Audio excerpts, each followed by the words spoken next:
Mau dia krempeng, mau dia pelangap-longo, tapi yang krempeng dan pelangap-longo itulah yang membagikan 9 juta sertifikat buat rakyat. Itu juga tidak fair. Saya juga anggota DPR, bos. Artinya kita bisa buka-bukaan banyak tentang DPR. Kalau memang kita mau buka-bukaan. Banyak orang kemudian mengatakan, ngapain sih kita bangun jalan? Emangnya rakyat mau makan aspal? Emangnya rakyat mau makan semen? Tapi menurut saya, bagaimanapun juga kita tidak mungkin membangun apapun tanpa jalan. Artinya bahwa ketika orang sekarang berbicara LGBT muncul menjamur di zaman Jokowi, saya bilang tidak. Di zaman Soeharto sudah ada gedungnya setinggi 92 meter, 24 tingkat.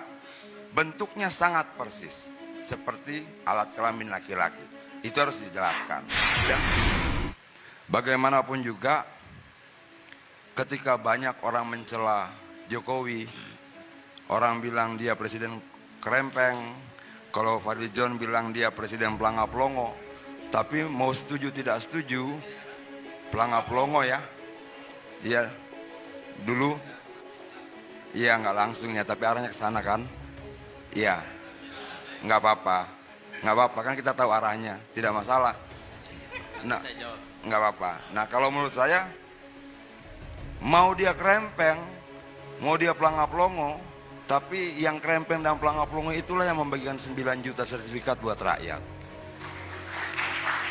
Yang krempeng, yang pelangap-longo itulah yang membangun 4.000 km jalan buat rakyat, yang membangun 1 juta rumah buat rakyat, yang betul-betul kemudian memperjuangkan satu harga BBM di Papua, di Jawa, dan di berbagai tempat yang lain.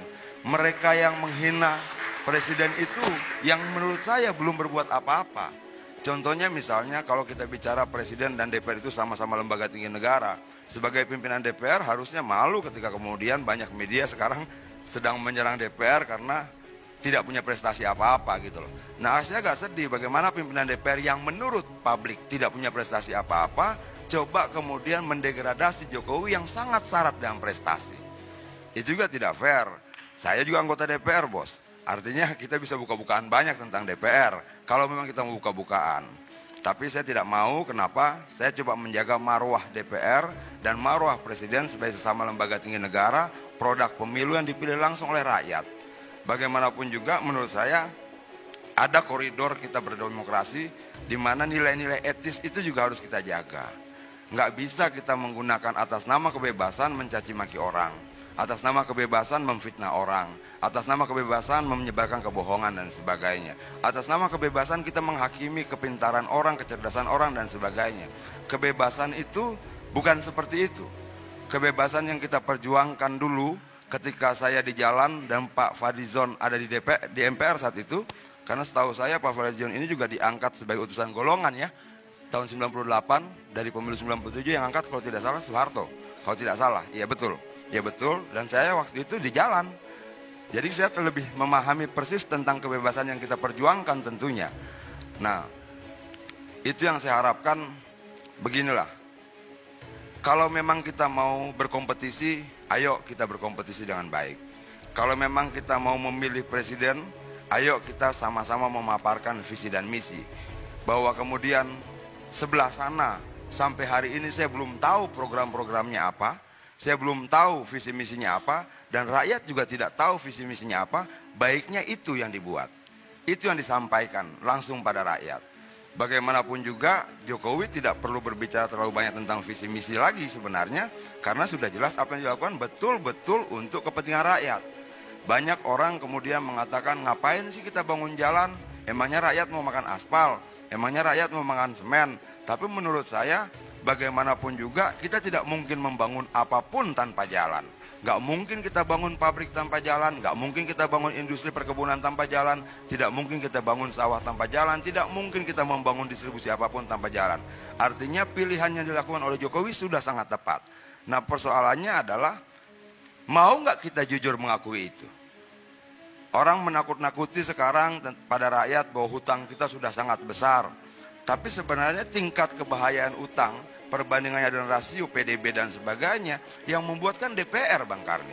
DPR membuat sebuah undang-undang yang mengatakan bahwa kalau rasio perbandingnya belum sampai 60%, belum bisa dikatakan berbahaya.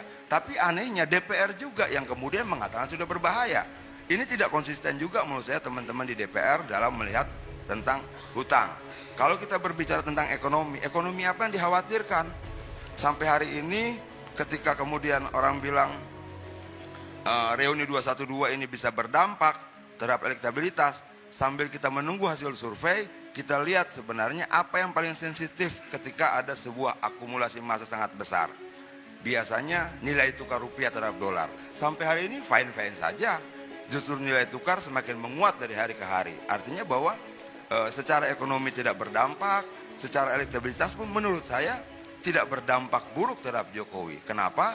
Rakyat akan melihat bagaimana kemudian Jokowi sebagai presiden yang paling sering dihina oleh orang itu ternyata mampu kemudian menjaga Indonesia tetap kondusif saat menjelang pemilu yang diselenggarakan bersama dengan Pileg. Itu juga sebuah nilai tersendiri buat Jokowi.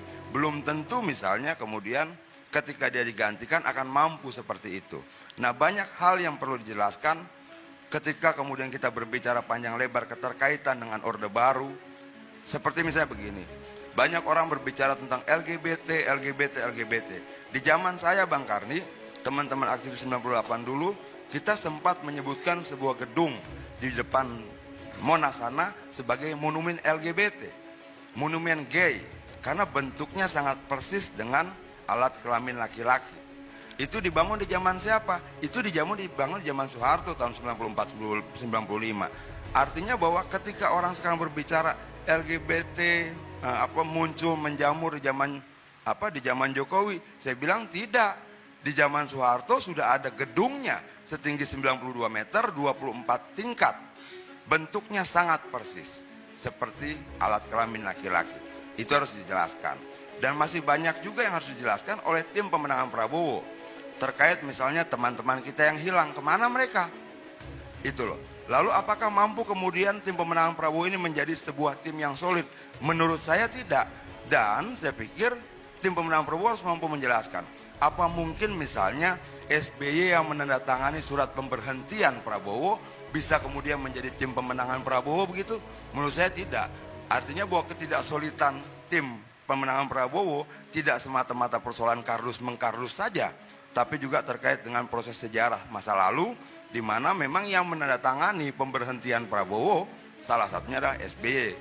Nah, itu juga harus dijelaskan. Harus banyak juga yang dijelaskan oleh teman-teman tim pemenangan Prabowo ketika titik mengkaitkan antara Prabowo dengan program-program Orde Baru. Program apa saja misalnya? Perampasan tanah rakyat yang sangat banyak yang sampai sekarang belum selesai, penghilangan paksa, penculikan paksa, pembantaian manusia yang sangat banyak, Dom Aceh, Dom Papua, kasus Talang Sari, Kedung Ombo, dan lain sebagainya.